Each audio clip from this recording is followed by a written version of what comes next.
You want to support Roland Martin Unfiltered? Be sure to join our Bring the Funk fan club. Every dollar that you give to us supports our daily digital show. There's only one daily digital show out here that keeps it black and keep it real as Roland Martin Unfiltered. Support the Roland Martin Unfiltered daily digital show by going to RolandMartinUnfiltered.com. You can make this possible. Vote. The yeas are 230. The nays are 197. Present is 1. Article 1 is adopted. On this vote, the yeas are 229. The nays are 198. Present is 1. Article 2 is adopted. Mark it down. A little after 8:30 p.m. Eastern on December 18th, 2019, Donald Trump became the third American president impeached. That's right. It all happened as a result of him seeking out a foreign entity to help bring down a political rival. Now, of course, Republicans did all they could to try to stop it from happening, but the reality is Donald Trump, as Nancy Pelosi predicted, impeached himself. Now, Pelosi says she will wait to send it over to the Senate because Mitch McConnell hasn't gotten his stuff together. Madam Speaker, do you view the House's role in this as complete now, or are there steps you might take to try to ensure, as the chairman suggested, a more fair trial in the Senate? You mean more fair trial than they're contemplating? Because we had a very fair process in the House of Representatives. I would yield to our... let me just put it another way. We have legislation approved by the Rules Committee that will enable us to decide how we will send over the articles of impeachment. We cannot name managers until we see what the process is on the Senate side, and I would hope that that will be soon, as we did with our legislation, our Resolution 660, to describe what the process would be. So far, we haven't seen anything that looks fair to us, so hopefully it will be fair, and when we see what that is, we'll send our managers.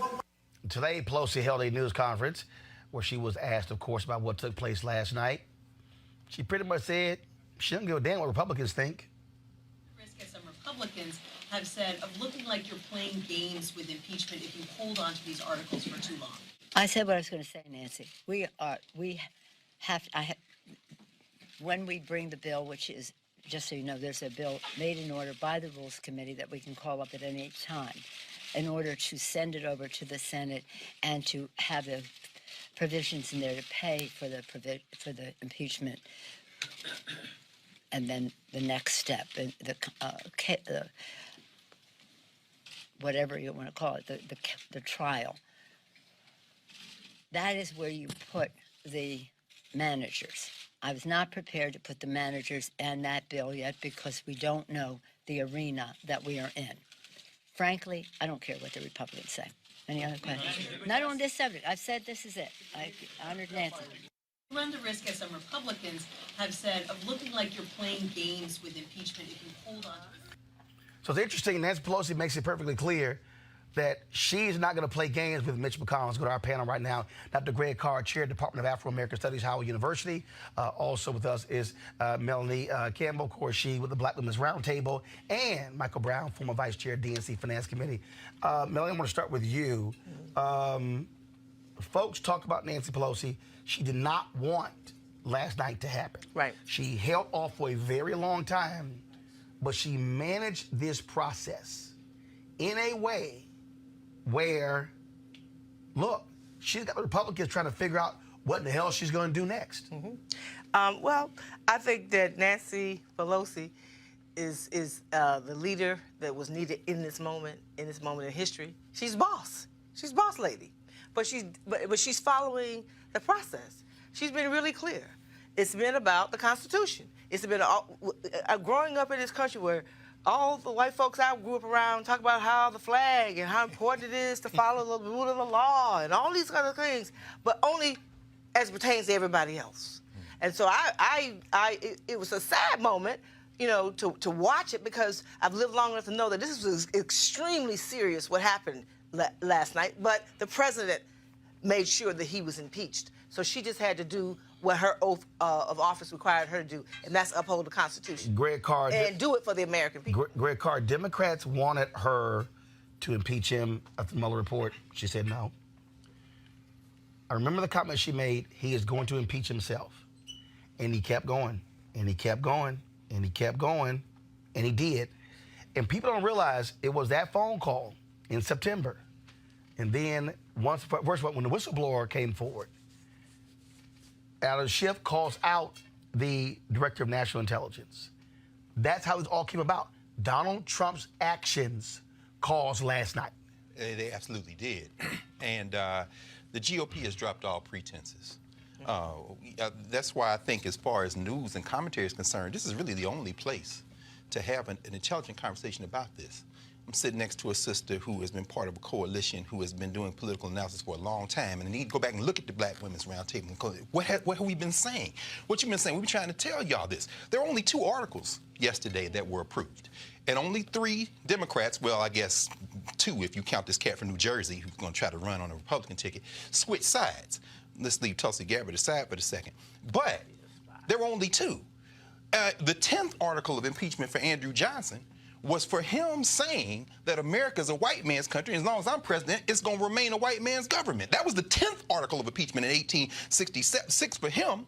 And what did McConnell do today? Yeah. What did they say yesterday? They're on the floor of the United States House saying that even that was an overreach. So what the GOP has done is dropped all pretenses. So when Pelosi comes along, as you say, very calm, very temperament, and says, these are the 2 that you can't deny because of this whistleblower, as Schiff has done.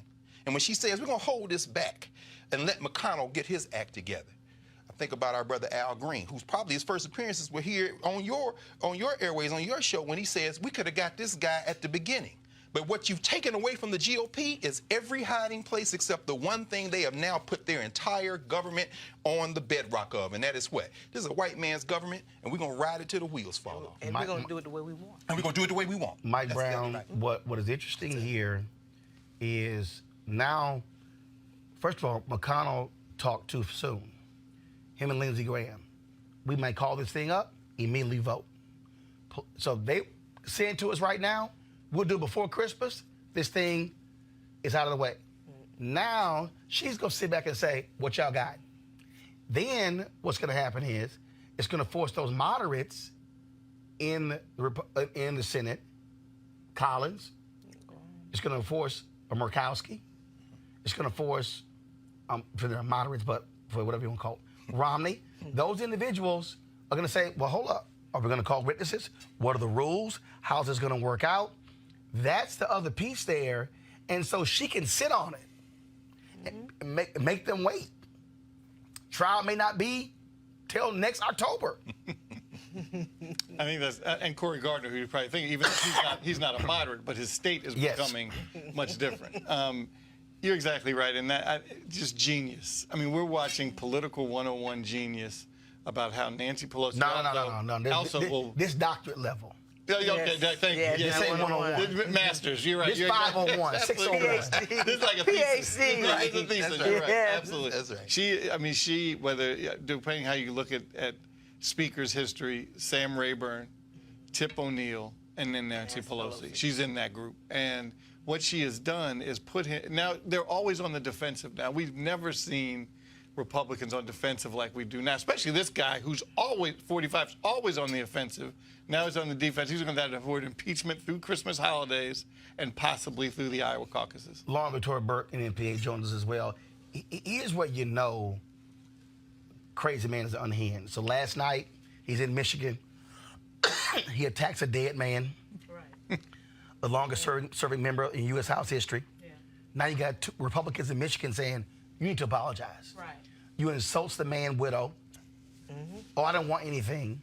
And not only is he always petty, but this is going to rankle him. It's going to drive him crazy. Right. Because impeachment will now be attached to his name. Absolutely.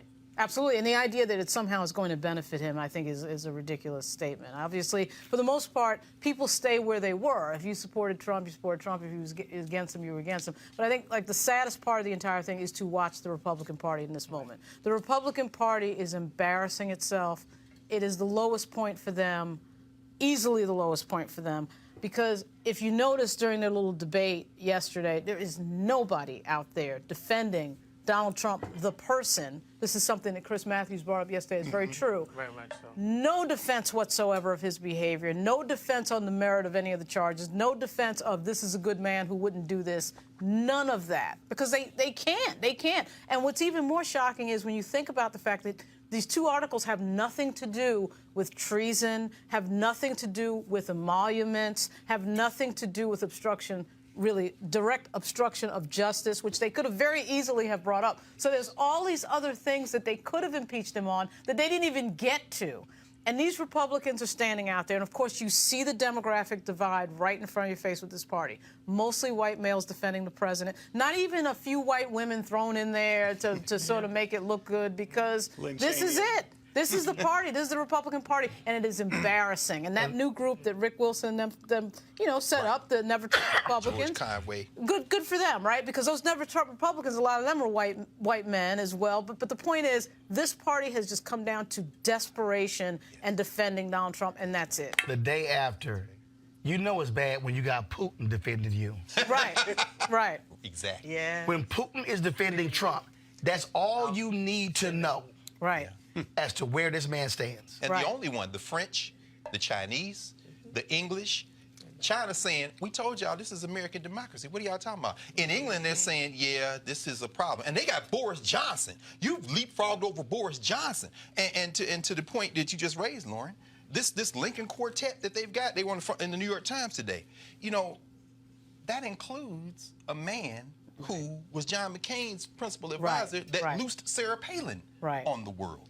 Now y'all want to throw the rock and hide your hands? Yeah, good for y'all, but do not try to rehabilitate the Republican Party. Right. The Republican Party, which we were watching yesterday, I was talking back and forth between the House floor debate and Roland Martin Unfiltered, as y'all had the all-women panel breaking this down. I'm watching, as you said, these are all white men. Right. And so, yes, well, please. That's really what this is boiled down to be. Yes, yes. Because it didn't just start with the impeachment. It started when President Obama, in my opinion, was elected in the first place. That's right. So, Mitch McConnell has been very, very focused. He has not swayed at all. So he's taken it to the fullest extent to this moment. And it is about white men saying we will stay in power no matter at all costs. We will tear down this democracy we call this, as long as white men are in charge. And that's the image of that what I saw. But see, it's gonna splinter, because when you can't even keep the husband of the president's advisor, you can't even keep George Will in the Republican Party. That's right. At some point, they are going to splinter. They can only hold this thing up for so long. Well, and again, I keep reminding people, it's the guy who only won 78,000 votes. Well, See, everybody keeps focusing on his 43%. He only won by 78,000. And if you break that down, Hillary Clinton did not go to Wisconsin, which was idiotic. You get voter ID, then you get Pennsylvania and Michigan. And so literally, if you now start looking what Democrats have been able to do, what black folks were able to do. Come on now. Followed by Democrats in North Carolina. That's right. Now you got Congressman Mark Meadows, Freedom Caucus, announcing today he's not running. Why? Because they broke the gerrymandering. Come on, brother. And now they are afraid to run in competitive districts. Well, same thing with Mark Walker. So in North Carolina, of course, they finally fixed the map to some degree. Right. So now these people North Carolina A&T is now in one congressional district. But again, what you're now dealing with is that Obama won North Carolina by 14,000 votes. Romney wins it in 2012. Trump wins in 2016.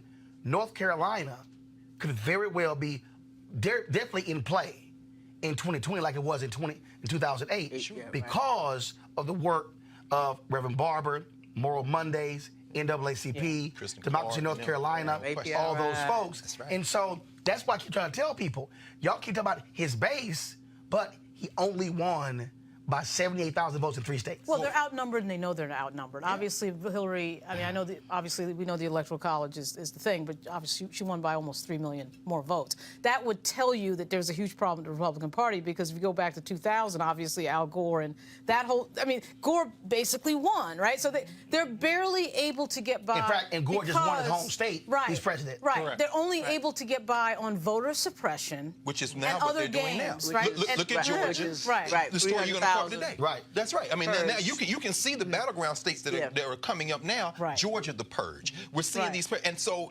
Lauren, it's very important that point you're making, because when you see what the GOP is doing, they know they can't win. Right.